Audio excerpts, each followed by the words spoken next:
Assalamualaikum warahmatullahi wabarakatuh. Selamat datang di media pembelajaran Kimia Dasar 2. Pada video ini kita akan melanjutkan pembahasan reaksi pengaraman 3, di mana pada video ini kita akan fokus pada pembahasan reaksi berikutnya, yaitu reaksi garam plus basa. Nah, untuk reaksi garam plus basa, kita bisa menuliskan reaksi secara umumnya sebagai berikut, yaitu garam MZ plus basa LOH akan bertukar pasangan menjadi produknya yaitu garam LZ plus basa MOH. Jadi yang awalnya M itu dengan Z dan basanya yaitu L dengan OH, maka di akhir reaksi nanti garam dan basa ini akan bertukar pasangan sehingga didapatkan garam LZ plus basa MOH.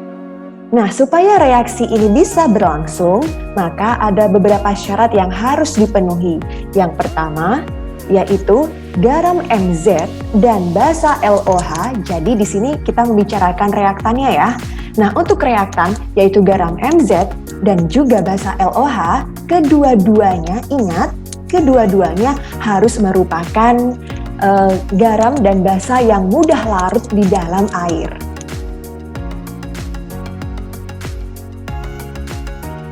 Nah, perlu diingat dan perlu diketahui bahwa semua aturan untuk kelarutan basa yaitu semua basa, baik akan saya tuliskan ya. Diingat dan dicatat bahwasanya untuk aturan kelarutan basa di dalam air yaitu akan saya catatkan di sini kelarutan basa di dalam air.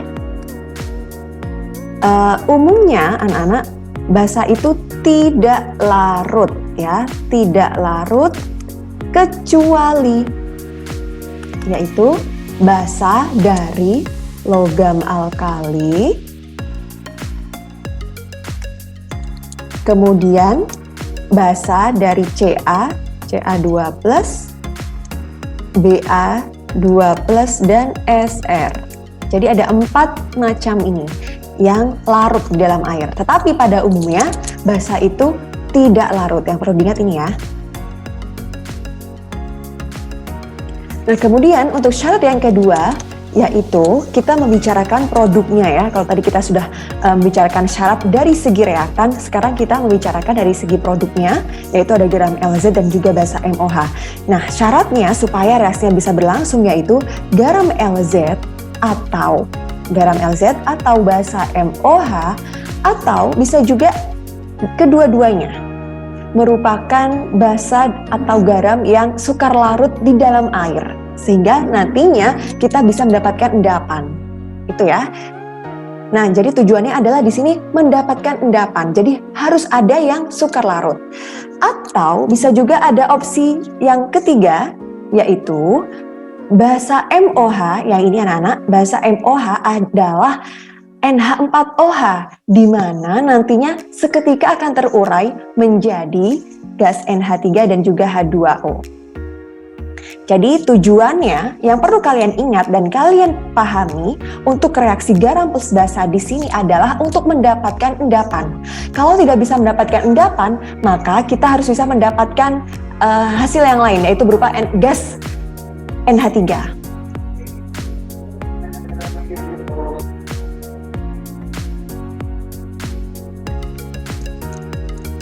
sekarang kita akan membahas contohnya. Contoh untuk reaksi garam plus basa, misalkan contoh yang pertama, yaitu CuSO4 plus 2KOH. Maka dia akan menghasilkan CuOH 2 kali plus K2SO4. Nah, jika kita tinjau dari syarat yang sudah kita bahas sebelumnya, apakah reaksi ini bisa berlangsung atau tidak? Kalau dari segi reaktan, CuSO4 dan KOH merupakan garam dan juga basa yang mudah larut. Artinya untuk syarat yang pertama terpenuhi. Nah, lalu bagaimana dengan syarat yang kedua? Syarat yang kedua yaitu kita tinjau dari produknya ya. Produknya harus ada yang sukar larut atau harus bisa membentuk endapan. Entah itu dari basanya atau dari garamnya. Nah, di sini ada basa yaitu CuOH 2 kali dan K2SO4. Jika kita tinjau CuOH 2 kali merupakan basa yang sukar larut ya. Sedangkan K2SO4 merupakan garam yang mudah larut. Artinya karena ada salah satu produk yang sukar larut, maka reaksi contoh yang pertama ini bisa berlangsung. Bagaimana dengan contoh yang kedua, yaitu Na2CO3 plus BaOH 2 kali. Apakah reaksi ini bisa berlangsung atau tidak?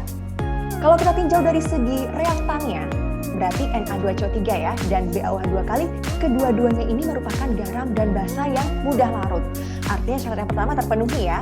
Lalu bagaimana kalau untuk syarat yang kedua, yaitu jika kita tinjau dari produknya, apakah syaratnya terpenuhi? Nah, di sini produk yang akan terbentuk yaitu NaOH dan juga BaCO3. Adakah produk salah satu dari garam atau basa ini yang sukar larut? Yaitu BaCO3. Karena ada yang sukar larut, maka reaksinya bisa berlangsung. Untuk reaksi yang ketiga sekarang, Ag2SO4 plus CaOH 2 kali. Nah, di sini ada satu catatan yang harus kalian ingat, yaitu jika terbentuk basanya yaitu AgOH, maka AgOH ini juga tidak stabil ya, dia akan mudah terurai menjadi Ag2O plus H2. Nah, kalau ada produk AgOH, maka nanti langsung kalian uraikan menjadi Ag2O plus H2. Kebetulan di sini CaSO4-nya juga sukar larut ya, maka otomatis reaksi yang ketiga ini bisa berlangsung karena memenuhi kedua syarat yang sudah kita bahas sebelumnya. Nah, ini yaitu yang tadi ya, syarat yang terakhir, yaitu jika terbentuk NH4OH. Untuk reaksi yang keempat ya, contoh yang keempat yaitu NH4 2 kali plus SO4. Maaf, NH4 2 kali SO4 plus KOH, maka reaksinya apakah bisa berlangsung?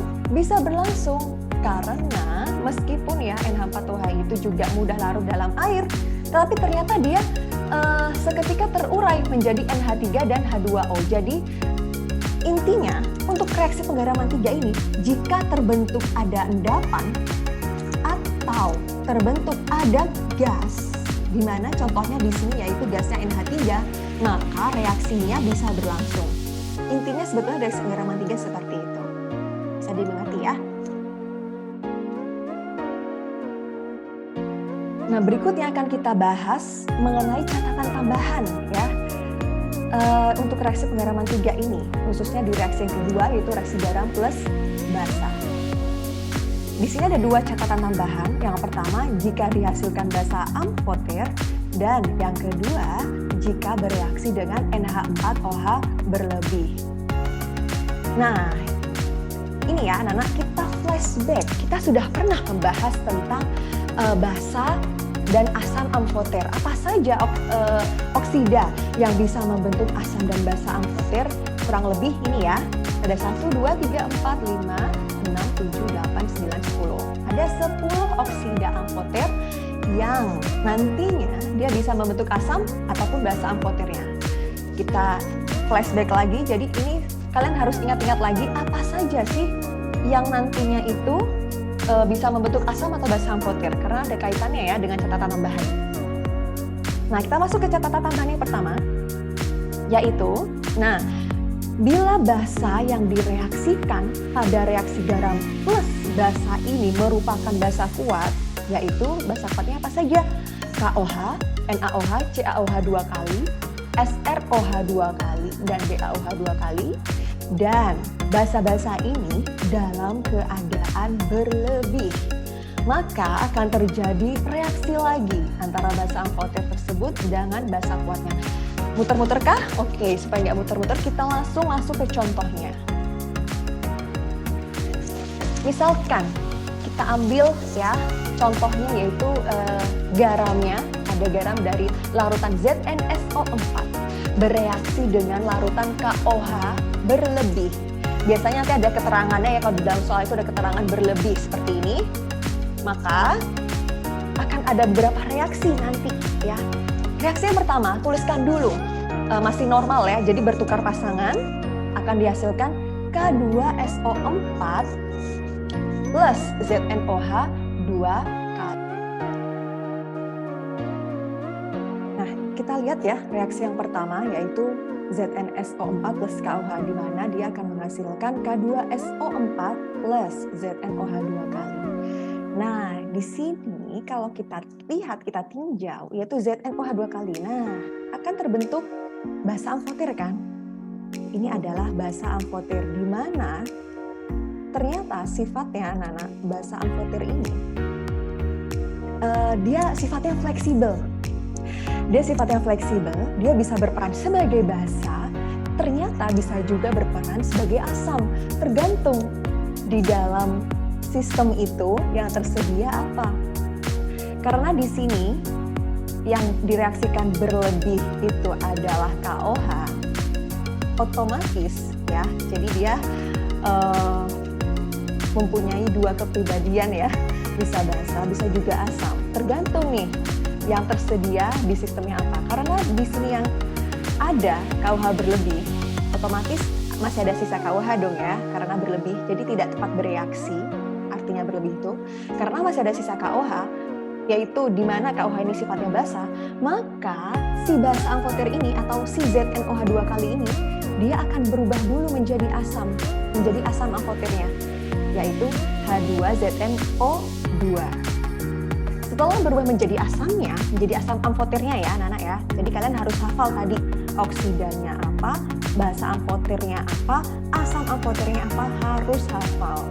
Jadi setelah berubah menjadi asam amfoternya, kemudian si asam amfoternya ini yaitu H2ZnO2 ini akan bereaksi dengan sisa KOH.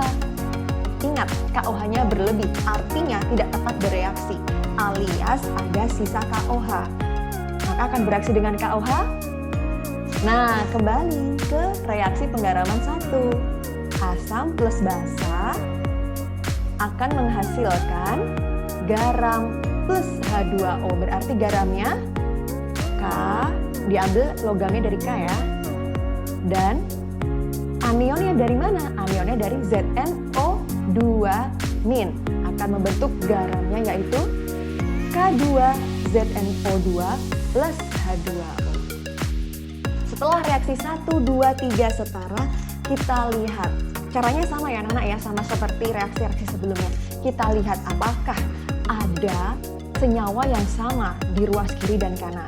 Kita lihat satu-satu, kita lihat dulu reaksi 1 dan 2, apakah ada yang sama? Oh, di reaksi 1 dan 2, di ruas kiri dan kanan ada yang sama nih, yaitu ZnOH 2 kali. Kita coret, seret. Nah, baliknya yang sama, oh, reaksi 2 sama 3 sekarang kita lihatnya. Reaksi 2 sama 3 ada yang sama lagi. Apa yang sama? H2ZnO2. Kalau di reaksi yang kedua, H2ZnO2 ini ada di sebelah kanan, sedangkan reaksi yang ketiga, H2ZnO2-nya ada di sebelah kiri. Nah, berarti kita bisa coret lagi. Ya. Setelah itu kita jumlahkan apa saja yang ada di ruas kiri dan apa saja yang ada di ruas kanan, sehingga hasil akhir reaksinya bisa kita dapatkan ZnSO4 plus 4KOH akan menghasilkan K2ZnO2 plus K2SO4 plus 2H2O.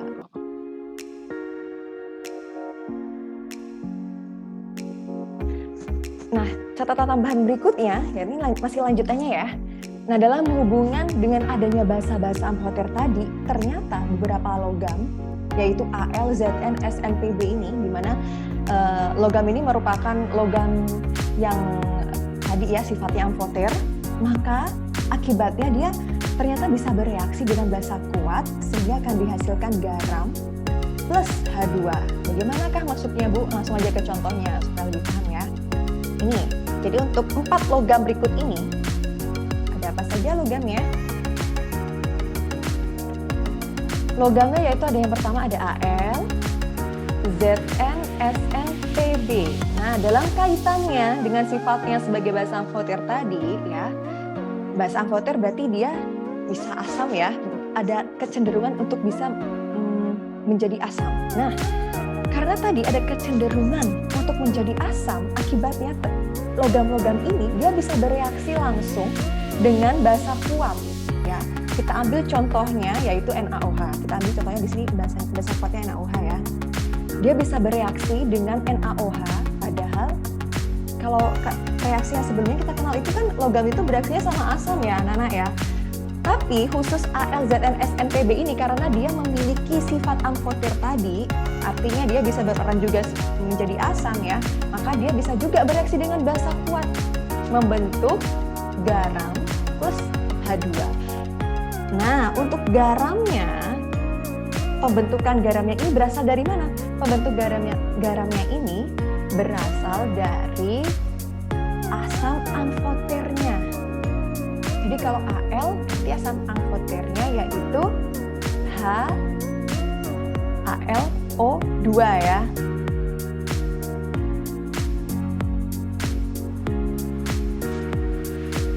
Oke, ini Al. Ini yang Ibu tulis adalah asam amfoter ya. Tolong anak-anak buka lagi bab asam amfoter atau kalian flashback lagi bab tentang asam amfoter, basa amfoter yang sudah pernah Ibu jelaskan di semester lalu. Tolong itu dibuka lagi, diingat-ingat kembali.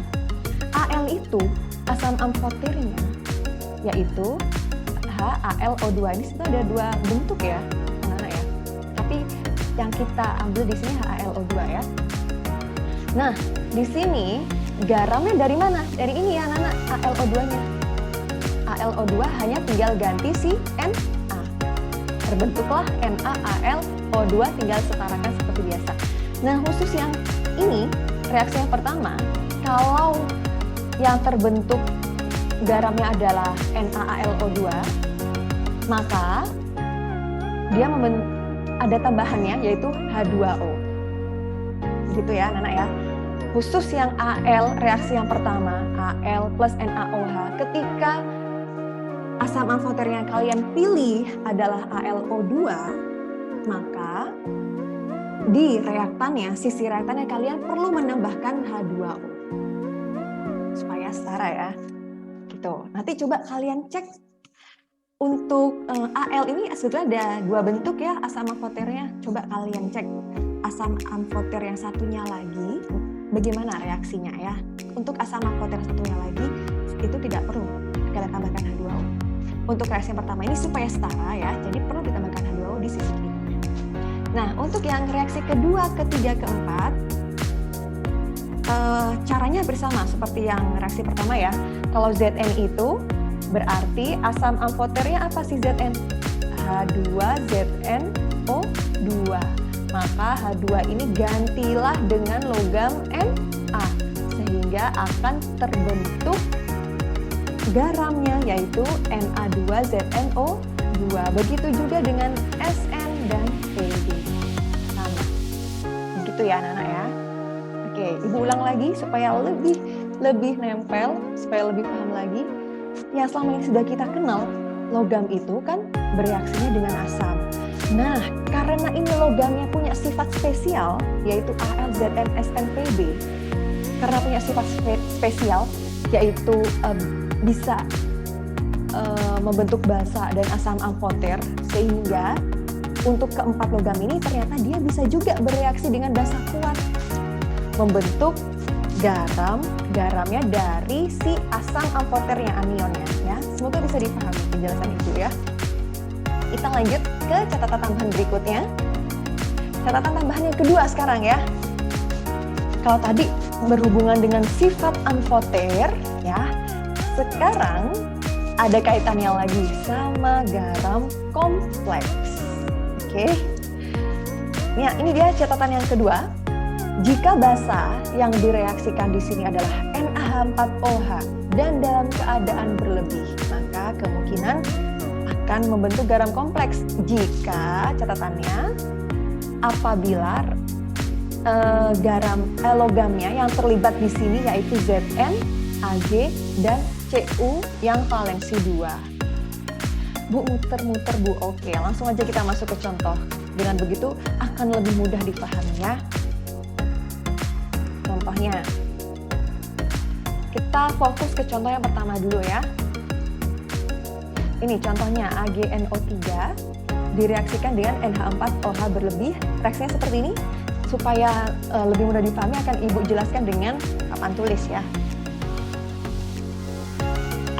Sebelum kita membahas contoh catatan tambahan tadi, Ibu akan menjelaskan dulu nih ya, ini masih ada kaitannya ya, tentang catatan tambahan yang mengenai pembentukan garam kompleks. Di mana kita, tadi kan catatan tambahannya seperti ini ya, jika basa yang direaksikan adalah NH4OH berlebih, dan logamnya yang terlibat yaitu logam Ag,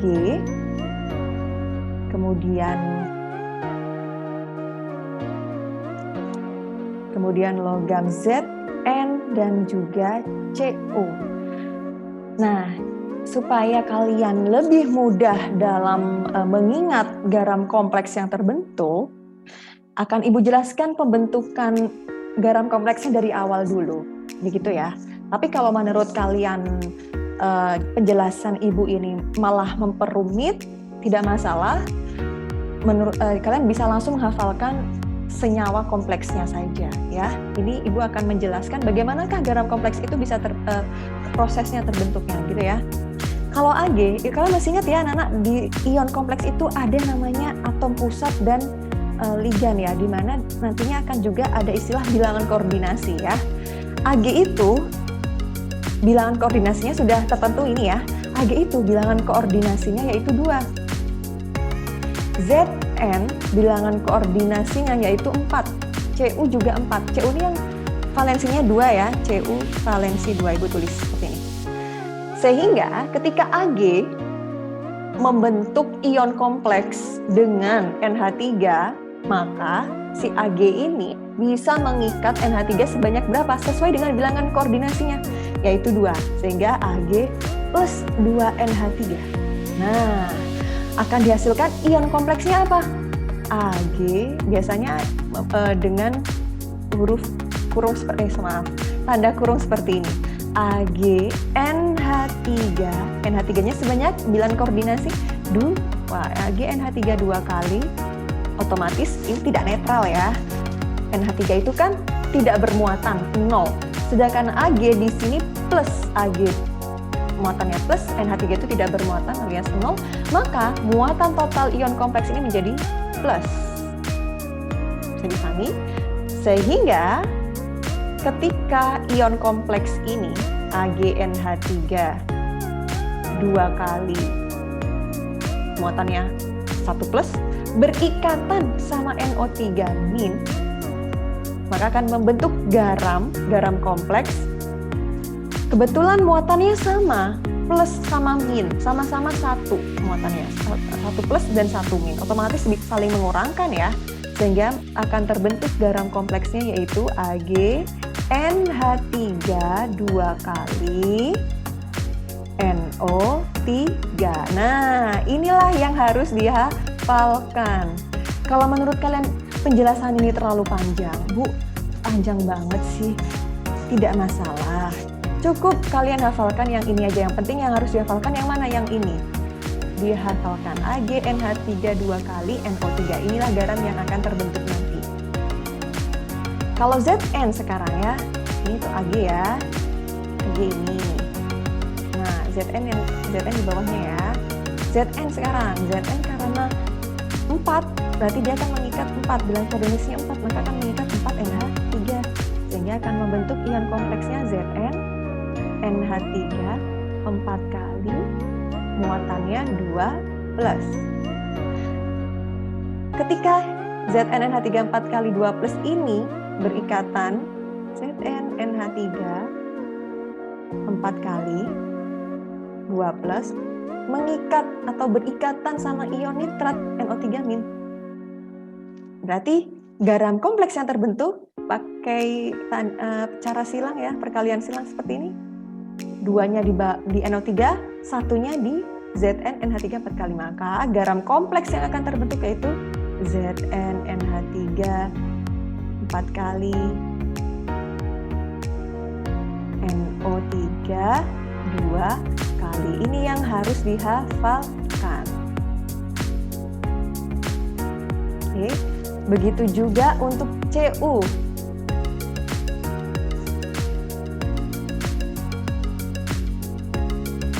Jadi ini anionnya bisa dengan apa saja ya anak-anak ya. Kalau misalkan diganti dengan SO42- berarti menjadi bagaimana? Coba kalian cari ya. Kalau anionnya diganti dengan SO42-. Begitu juga untuk yang bawah. Misalkan diganti dengan Cl- atau F-. Garam kompleksnya seperti apa? Tinggal diganti yang sini. Gitu ya, Nana ya. Semoga bisa dipahami. Oke. Begitu juga untuk yang Cu ya. Cu sama. Berarti ion kompleksnya nanti apa? Cu. Ligannya masih sama ya, masih mengikat dengan NH3 ya, karena yang di sini, di reaksi ini yang bereaksi yaitu NH4OH berlebih. Jadi NH4OH berlebih ini dia akan memberikan ligannya yaitu NH3. Ligan itu pasangannya atom pusat ya, nanti akan kita bahas di bab senyawa kompleks ya. Pokoknya ion kompleksnya, ya ini namanya ion kompleks ya, ion kompleksnya sama-sama NH3 semua. Berarti di sini akan terbentuk Cu NH3 4 kali muatannya yaitu 2+. Nah, seperti ini. Coba kalian cari garam kompleks apakah yang akan terbentuk kalau ion ini berikatan sama SO42-. Apakah garam kompleksnya? Dan kalau mengikat NO3-, apakah garam kompleksnya? Coba dicari ya. Oke. Nah, itu tadi merupakan penjelasan dari proses pembentukan garam kompleksnya ya. Semoga penjelasan Ibu ini bisa dipahami dengan baik oleh anak-anak. Sekarang kita lanjut. Itu baru proses pembentukan garam kompleksnya ya. Kita belum masuk ke inti pembahasannya ya. Sekarang kita akan lanjut tentang bagaimanakah reaksi yang berikut ini. Nah, reaksi yang ini nih, sekarang kita baru masuk ke reaksinya ya. Bagaimanakah reaksi ini bisa berlangsung, kita bahas satu persatu prosesnya, oke? Kita pakai whiteboard ini.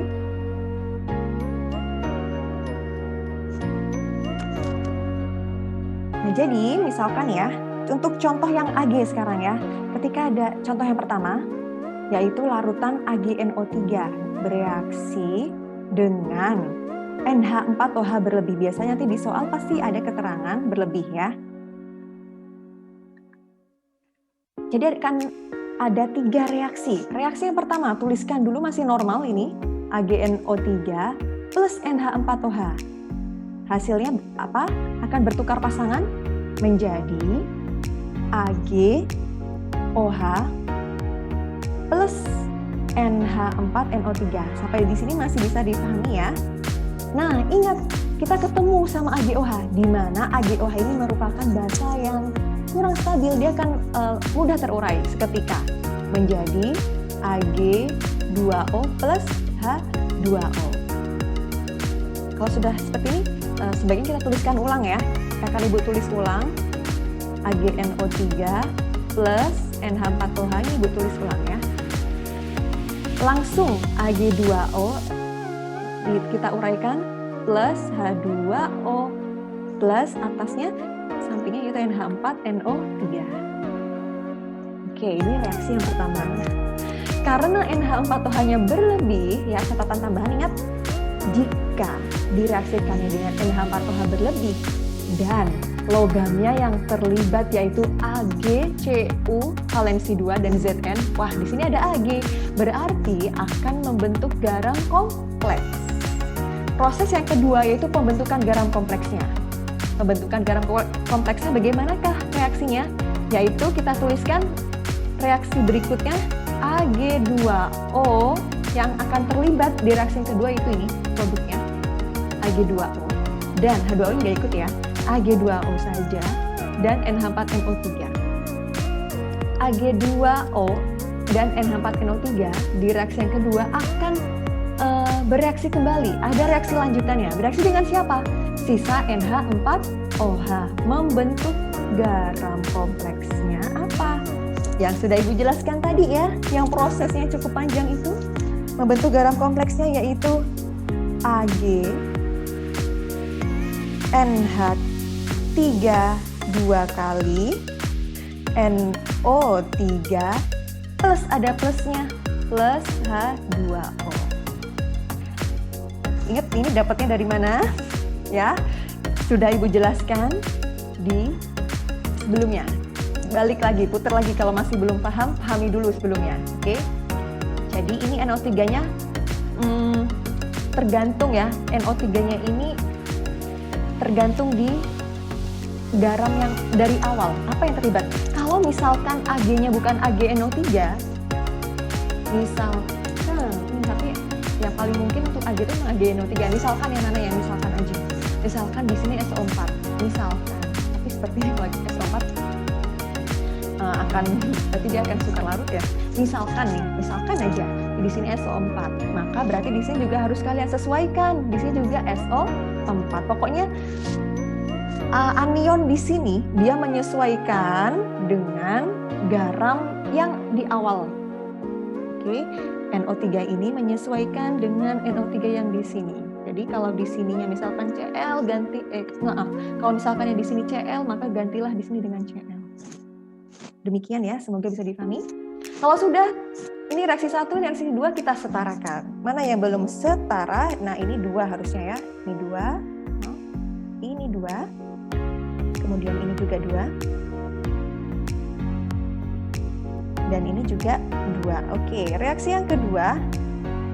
Di sini 2 NH4NO3. Di sini 2 NH4OH. Dan ini ya, 2 AgNH3 2 kali. Nah, biasanya untuk membedakannya gini. Nah, ini yang kompleksnya ya. Nah, seperti ini biasanya. Di sini 3. Oke. Kalau sudah setara, kedua reaksi ini kita lihat. Ini reaksi 1, ini reaksi 2 ya. Reaksi 1 sama 2, apakah ada yang bisa kita coret? Adakah yang sama? Oh, ada. Ini, coret. Nah, ada lagi yang sama? NH4NO3 juga sama. Dan koefisiennya pastikan udah sama ya. Kebetulan koefisiennya udah sama-sama 2. Berarti tinggal coret. Oke, kalau sudah, sekarang kita jumlahkan reaksi 1 dan 2 di ruas kiri apa aja, di ruas kanan apa aja. Berarti di ruas kiri bisa kita tuliskan 2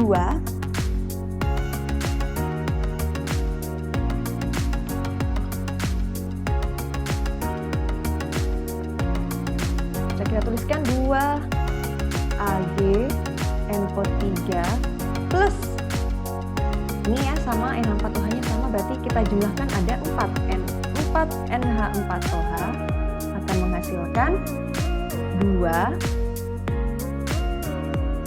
AgNH3 kali 2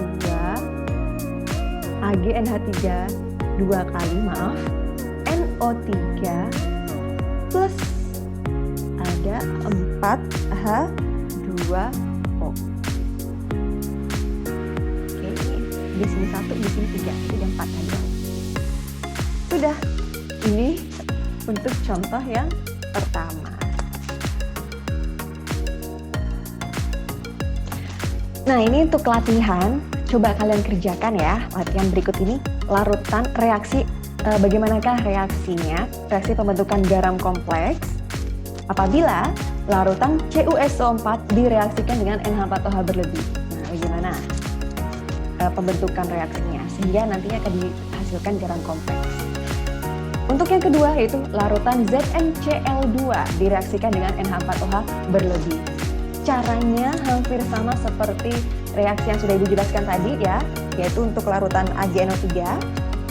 Hanya ya untuk CuSO4 dan ZnCl2 ini produk yang dihasilkan pada reaksi pertama itu reaksikan semuanya ya.